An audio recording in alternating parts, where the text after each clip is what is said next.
Hello again, this is World Talks on TVP World, and I'm Anna Kalczyńska. Ahead of the much-anticipated Donald Trump's announcement on Russia today, perhaps a hint of what could be the president's decision is being revealed by the list of attendance in Washington. German Defense Minister Boris Pistorius and Mark Rutte, NATO's Secretary General, are both going to talk to the US president. The visits are by no means a coincidence. To elaborate on the German approach to the war in Ukraine and arms supplies to Ukraine, I'm joined by Piotr Buras, head of Warsaw Office, European Council on Foreign Relations. Good morning, sir. Thank you for joining us. Good morning. All right, so German Defense Minister Boris Pistorius is meeting his U.S. counterpart, Pete Hegseth, today. Germany is allegedly agreeing to buy Patriot systems. Is it a broader defense policy shift, according to you?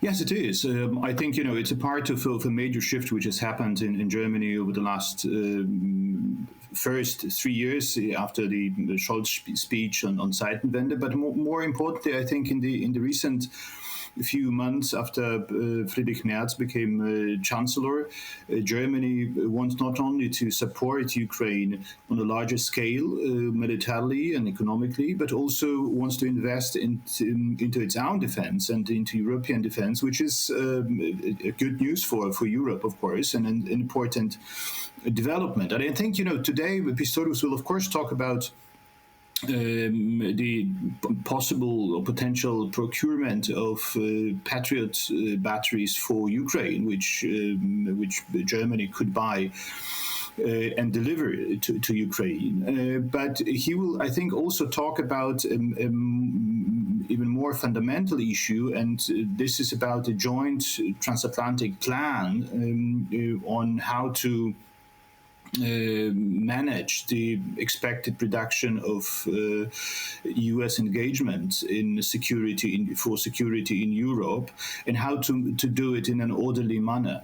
And I think this is not less important for Europe than the Ukraine bit of these conversations. So we are talking about reorganization of security architecture here in Europe?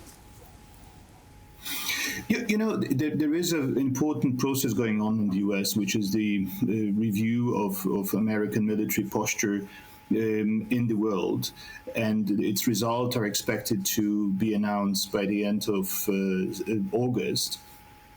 And it is expected, of course, with Donald Trump, you never know. I mean, we have observed all these twists and turns of U.S. approach to the Russia war in Ukraine. We may expect a complete turnaround today, as you said. There could be a major announcement, as Trump indicated, perhaps a new sanction package. So that would be really a 180-degree change in the American approach, as compared to the position of the last few months. But there is also, I'm saying that because this we may expect by the end of the August some announcements regarding reduction of the presence of American troops in Europe, perhaps, and some redeployment, some major shifts, and a big worry in the European capitals, including of course Berlin, is that that could happen without any proper coordination with the European partners, that the Americans could withdraw troops or change the scale of their posture in Europe to the detriment of European security. And so the question is, probably this development is probably inevitable, that the US will be less engaged in Europe. But the big challenge for both sides, especially from the European perspective, is to make it in an orderly manner, to basically agree on a certain roadmap, to know what are the next steps, to basically have a joint plan how to manage this change, and I think that will be also an important part of the conversations in Washington, and Mark Rutte will be around, as we have heard as well. So I think that's also important. But of course, I think it's most interesting is what comes out immediately out of these talks regarding the military support for Ukraine, and whether the US agrees on selling Patriots to Germany for them to be delivered to Ukraine, and of course, most importantly, what will be the big announcement on Russia or Russian war by Donald Trump? Absolutely. So the announcement is very much anticipated, and there are different possible outcomes. Some say it will be defensive arms. Others say it could be even offensive ones. Like, do you believe that it could be finally the Taurus missiles being delivered to Ukraine by Germany? No, I mean, Boris Pistorius gave an interview today to the Financial Times, the Minister of Defense of Germany, and clearly stated that Taurus would not be delivered to Germany, which is a bit surprising that he said that so openly, because the German authorities adopted a different approach to the announcement about deliveries of weapons to Ukraine recently, and Friedrich Merz said that they would not say what they would do or would not do. But now we had a very clear statement from Pistorius that Taurus would not be delivered. But I think, Taurus would be an important weapon at the disposal of the Ukrainians, but still it wouldn't be a game changer. I think what is really important at the moment is indeed the missile defense, because we see the constant drone attacks on a larger and larger scale by Russia against Ukraine, against civilians, against cities, and clearly Ukraine does not have enough of missile defense equipment, Patriot batteries and ammunition. So this is what really matters at the moment. And Pistorius also said that Germany has already delivered 3 of its Patriot, its own Patriots, Patriot batteries to Ukraine out of 12. 2 others are in Poland. 1 is in the maintenance. So Germany has only 6 left and cannot, according to the words of Minister of Defense, deliver more to Ukraine from its own stock. So they want to buy them from the US directly and send to Ukraine, which would be, of course, a good solution. But Ukraine or the US could deliver Patriots directly to Ukraine, but so far the American president has been very hesitant to do that. But of course, maybe that would be another symptom, another sign of this turnaround in the American position, that such an announcement will be made today. Right. So you spoke of the plan for the transatlantic organization of the cooperation between the US and Europe.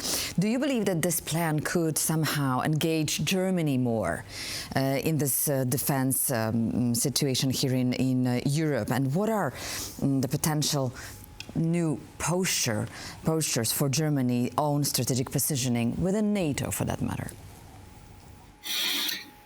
Germany is, of course, a key country in that regard, because it's the largest and most economically powerful country in the European Union or in Europe, with a strategic location in the middle of the continent. So clearly, Germany will play a central role if such a roadmap for a transatlantic cooperation would be discussed or laid out. But I think in the short term or midterm, what is really important is to discuss, perhaps rather in Europe than between the US and Germany, how this enormous amounts of money on defense, which Germany is going to spend in the upcoming years, will be indeed spent on what, and to what extent will it happen in coordination with Germany's European partners, including Poland, because this is a one in a lifetime opportunity to make a proper, European defense integration or coordination happen. We will have enormous amounts of money, as I said, spent on defense in Europe in the upcoming years. And there is a choice for the Europeans. They could do it together or in a coordinated manner.